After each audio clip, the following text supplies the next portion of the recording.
Living alone in the house I had shared with my late husband, I found solace in the routine of household chores that kept me grounded. My name's Helen, a 65-year-old retiree who had recently hung up her office attire for the last time, looking forward to a well-deserved break after decades of the 9-to-5 grind.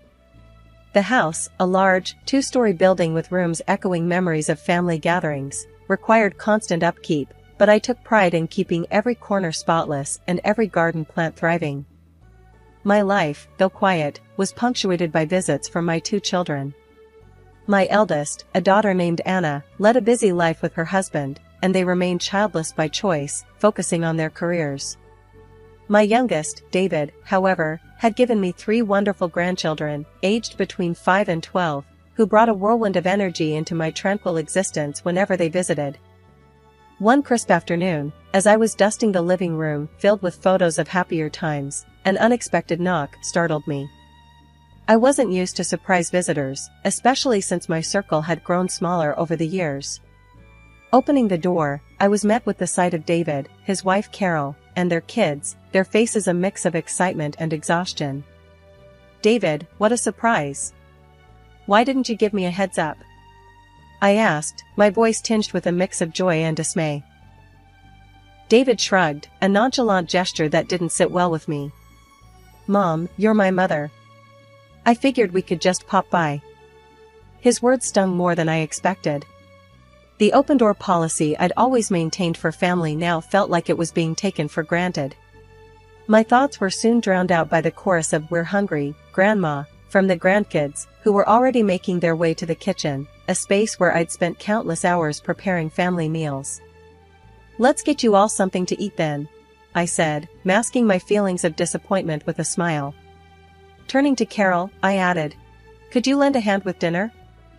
Carol, who had made herself comfortable on the living room sofa, barely glanced my way as she responded, "Oh, I don't think so. I'm here on a visit, after all."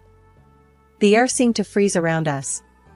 David, witnessing the exchange, chose silence, a decision that spoke volumes. Frustration boiled within me, but the eager faces of my grandchildren looking up at me cooled my rising temper. "All right, no worries. I'll handle it," I conceded, turning back to the kitchen, a battlefield where I was both general and foot soldier.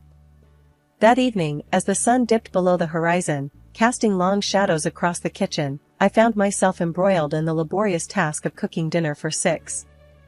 The process was both a physical and emotional drain, each chop and stir a reminder of the unexpected burden that had fallen upon me. Yet, the thought of my grandchildren's smiles propelled me forward, their well-being my top priority in the midst of this family upheaval. As we gathered around the dinner table, the fruits of my efforts laid out for all to see, the children's eyes sparkled with genuine gratitude. "This is awesome, Grandma." "Thank you," they chorused, their innocent enthusiasm a balm to my weary heart. Carol, however, remained unimpressed. As she picked at her food with a look of distaste, she finally let out a dismissive sigh. "Honestly, Helen, I've never understood how anyone likes your cooking," she remarked, her words sharp and cutting. The room fell silent, the children's joyful chatter coming to an abrupt halt. I glanced at David, hoping for some semblance of support, but he remained silent, his gaze fixed on his plate.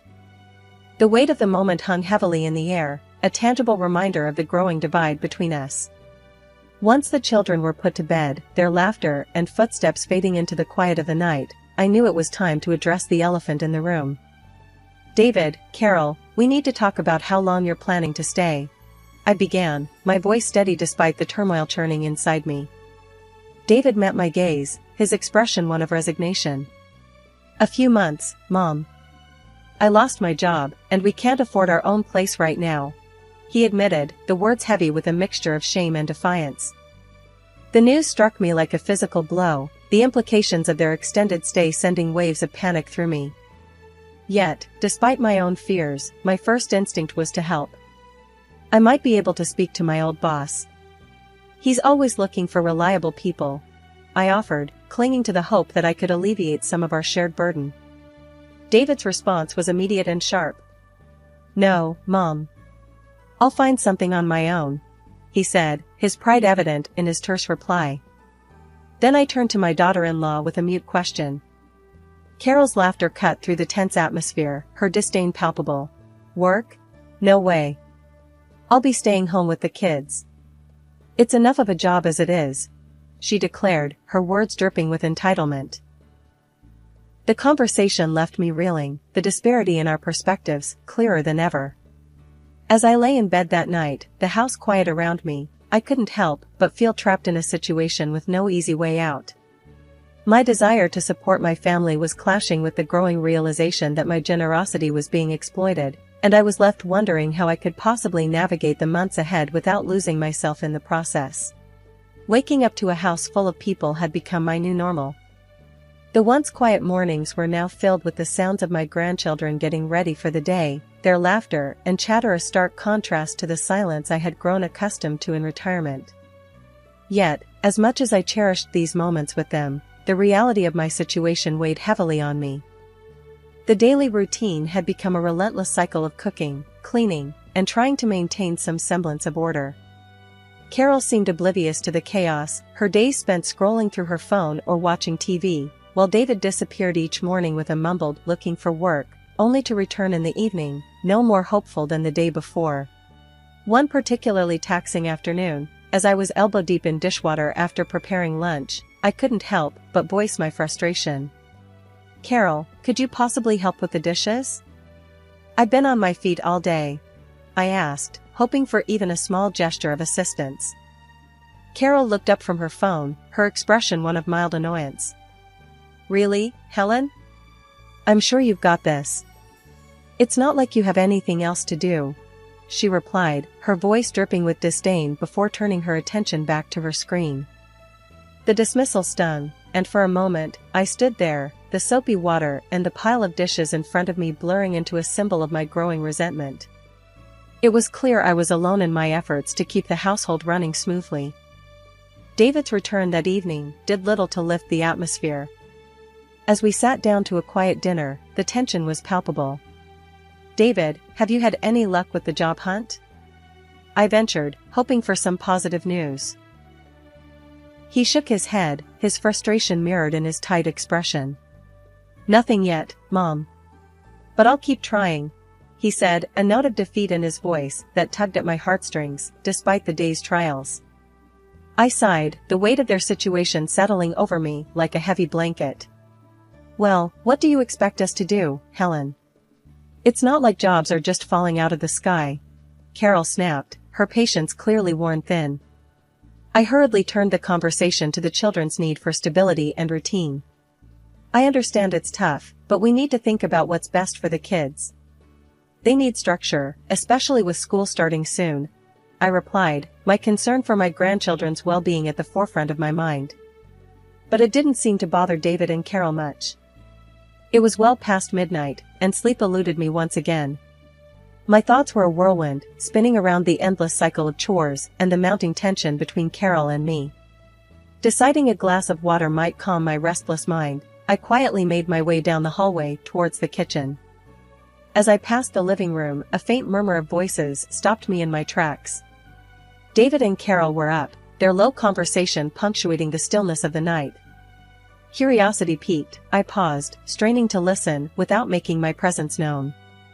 "I'm telling you, Carol, we need to figure out a way to stay here permanently. Mom's got this big house all to herself, it's wasted on her." David's voice was a conspiratorial whisper, a tone I hardly recognized in my son. Carol's laugh, cold and calculating, sent shivers down my spine. "Oh, please, like she needs all the space. We're doing her a favor by staying. Plus, think of all the money we'll save." My heart pounded in my chest, their words slicing through me like a knife. The audacity of their plan, the blatant disregard for my feelings and my home, was staggering. "And the savings, Carol. Mom must have a decent stash tucked away. It's not like she's using it. We could really use that cash," David continued, his voice greedy, a stranger to the son I thought I knew. I couldn't believe what I was hearing. My son, plotting to take advantage of me, to lay claim to the home I had built with my late husband, and even eyeing my modest savings as if it were his due. Steeling myself, I stepped into the living room, flicking on the light. The look of shock on their faces was almost satisfying, but the pain of their betrayal was too deep. "What on earth are you two thinking?" I demanded, my voice steady, despite the turmoil inside me. David and Carol scrambled to their feet, the guilt evident in their expressions. "Mom, it's not what it sounds like. We were just—" David began, but I cut him off. "No, I heard enough. Planning to take over my home, eyeing my savings like vultures. Is this why you really came here?" My words were laced with disbelief and hurt. Carol, ever defiant, tried to justify their conversation. "Helen, you're overreacting. We're family. We should be helping each other out. You have this big house, and we're struggling. What's so wrong about thinking of the future?" "The future? By plotting behind my back? By considering my hard-earned savings as your bailout?" I retorted, the anger rising in me. "I welcomed you into my home, cooked, cleaned, and you repay me with this betrayal?" David looked away, unable to meet my gaze. "Mom, we're just trying to figure things out. We didn't mean to." "To what? Get caught?" I finished for him, the disappointment heavy in my voice. The conversation spiraled into a heated exchange, with accusations and denials flying back and forth. But the truth was clear: my son and his wife saw my home, my life's work, not as a sanctuary, but as a resource to be exploited. Over a breakfast that no one seemed to have an appetite for, I broached the subject that had been on my mind since that fateful night. "David, Carol, we need to talk about your plans," I started, my voice more steady than I felt. David looked up, weary but wary.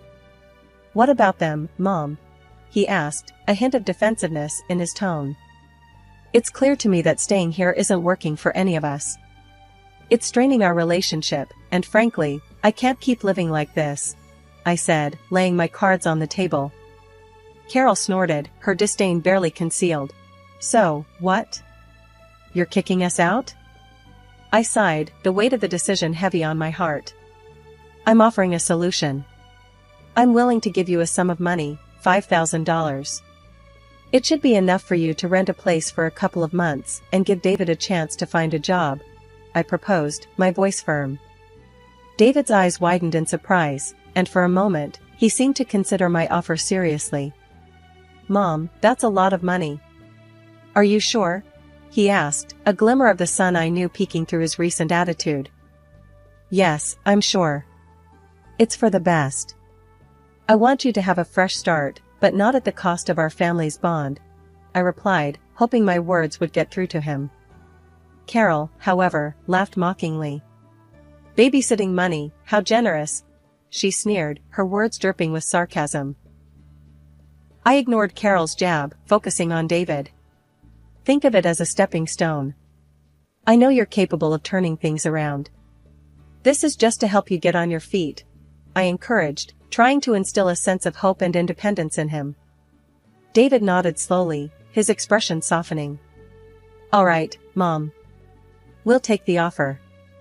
It's more than fair, and I appreciate it," he conceded, a rare moment of humility in his recent behavior. Carol seemed about to protest, but held her tongue, perhaps realizing that this was their best option under the circumstances. The day they left for the airport, the house felt eerily quiet. I busied myself with cleaning, trying to erase the traces of their stay, but the silence was a stark reminder of the void their absence left. It was only 3 hours later, when my phone rang with a call from my eldest granddaughter, Diana, that the silence was broken. "Grandma, Mom and Dad left us at the airport and flew to Hawaii. They said to call you."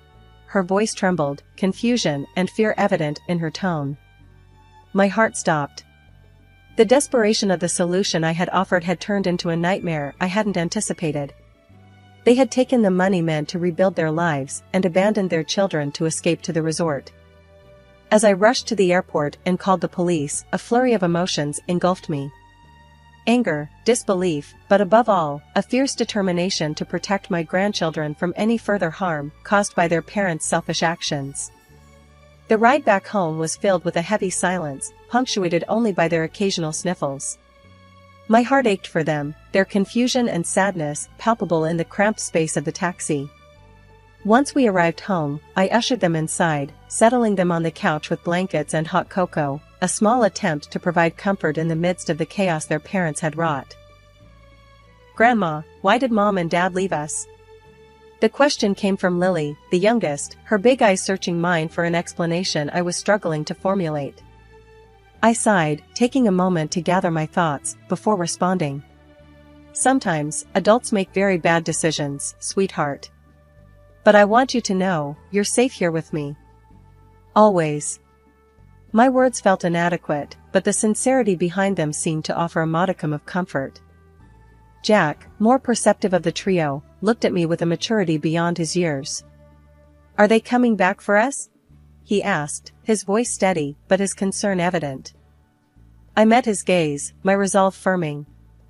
"For now, let's focus on being together. We'll figure things out one step at a time," I replied, not wanting to burden them with the uncertainty of their parents' actions. The conversation shifted to lighter topics, an effort to distract them from their worries. We talked about school, their friends, and plans for the weekend, anything to bring back a semblance of normalcy. The next morning, I was determined to take action. I reached out to a family lawyer, explaining the situation and seeking advice on how to protect my grandchildren. The lawyer was sympathetic, offering guidance on the steps we could take to ensure their well-being. I also made a call to my daughter, Anna. Despite the early hour, she answered on the first ring, concern immediately evident in her voice. "Mom? What's wrong?" "Anna, it's about David and Carol, and the kids," I began, the story pouring out of me, the disbelief, the anger, and the fear for what lay ahead. Anna listened in stunned silence, her occasional gasps a testament to the shock she shared. "This is unbelievable. How could they do something like this?" Anna's voice was tight with anger. "Don't worry, Mom. I'll be there as soon as I can. We'll figure this out together." Her words were a balm to my frayed nerves, the promise of support a beacon of hope in the turmoil. "Thank you, darling. I don't know how we got here," I admitted, the weariness seeping into my bones. "We'll get through this, Mom. We're a family, and we stick together," Anna assured me, her determination echoing my own. The days that followed were a blur of phone calls, meetings with lawyers, and long conversations with Anna about the future. The children, despite the upheaval, began to settle into a routine, their resilience in the face of adversity a constant source of amazement and pride.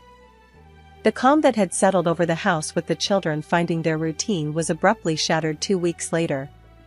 The doorbell rang one sunny afternoon, an innocuous sound that now filled me with a sense of dread. I hesitated before opening the door, the memories of the last unexpected visit still fresh in my mind. There stood David and Carol, tanned and looking remarkably relaxed. "Mom, we're back," David exclaimed, stepping inside as if nothing had happened, Carol trailing behind him with a smug smile on her face. I stood there, stunned, unable to fully process their return or the casual manner in which they announced it. "Back? After what you've done?" My voice was a mix of disbelief and anger. David shrugged, a gesture that infuriated me even more. "Yeah, we needed a break. But we're here now. Where are the kids?" The audacity of his question, the expectation that everything would just go back to normal, pushed me to the edge. "You left your children at the airport, David. You abandoned them to go on a vacation." I couldn't keep the accusation out of my voice, nor did I want to.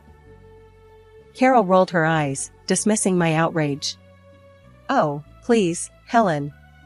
They were fine. We knew you'd pick them up. What's the big deal?" "The big deal?" I echoed, my voice rising. "You neglected your responsibilities as parents.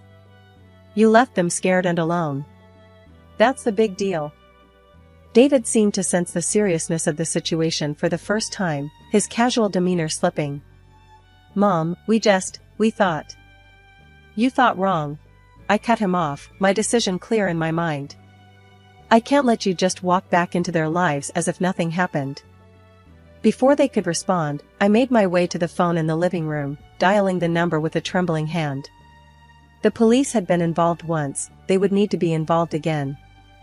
"What are you doing?"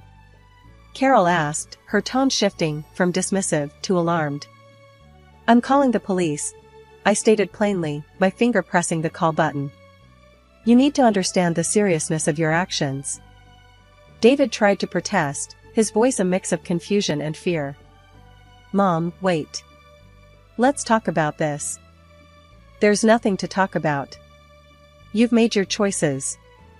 Now, you need to face the consequences," I replied, the operator answering on the other end. As I explained the situation to the police, David and Carol exchanged panicked glances, finally realizing the gravity of their actions. They attempted to plead their case, to argue that they were the children's parents and had every right to take them back. But it was too late. The police arrived shortly, and the conversation that ensued was short and to the point.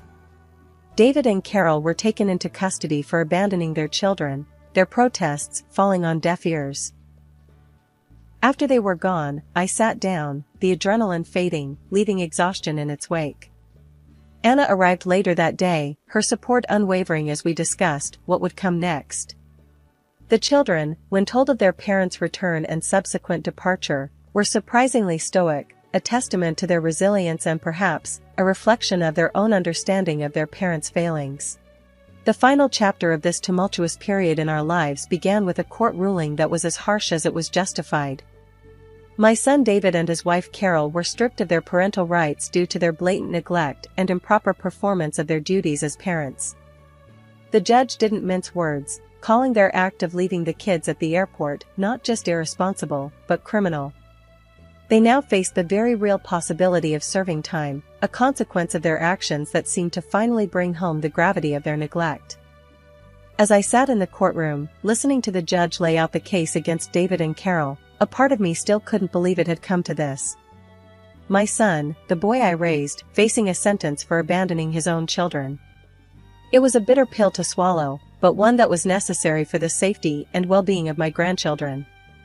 With David and Carol's parental rights terminated, the path was clear for Anna and her husband John to step in. They had been a constant source of support through this ordeal, and their willingness to adopt the children was a silver lining in an otherwise dark cloud. "Mom, it's official. We're starting the adoption process," Anna told me one evening, her voice a mixture of excitement and nervousness. I hope we're doing the right thing." "You are," I assured her, my heart full of gratitude for her and John's generosity. "You're giving those kids a chance at a stable, loving home. That's more than David and Carol ever did." Anna nodded, her determination clear. "We're going to make sure they never feel abandoned again. They're going to be part of our family, officially." The children, for their part, were slowly adjusting to the idea. The promise of a permanent home with Anna and John brought smiles to their faces, smiles that had been too rare in recent months. "Does this mean Aunt Anna and Uncle John are going to be our new mom and dad?" Lily asked one day, her innocence shining through the complexity of our situation. "Yes, darling," I replied, hugging her close. "And I'll still be your grandma, always here for you." The day the adoption was finalized felt like a new beginning. We celebrated as a family, a unit strengthened by the trials we'd faced and overcome together. The joy in the children's eyes as they hugged Anna and John, now their official parents, was a balm to my soul. Sitting in my quiet living room later that night, I reflected on the journey we'd all undertaken. It had been fraught with heartache and challenges, but it had also brought us closer together. The children were safe and loved, their futures bright with possibility. And while the pain of David and Carol's betrayal lingered, the knowledge that justice had been served and that the kids were in good hands allowed me to look forward with hope.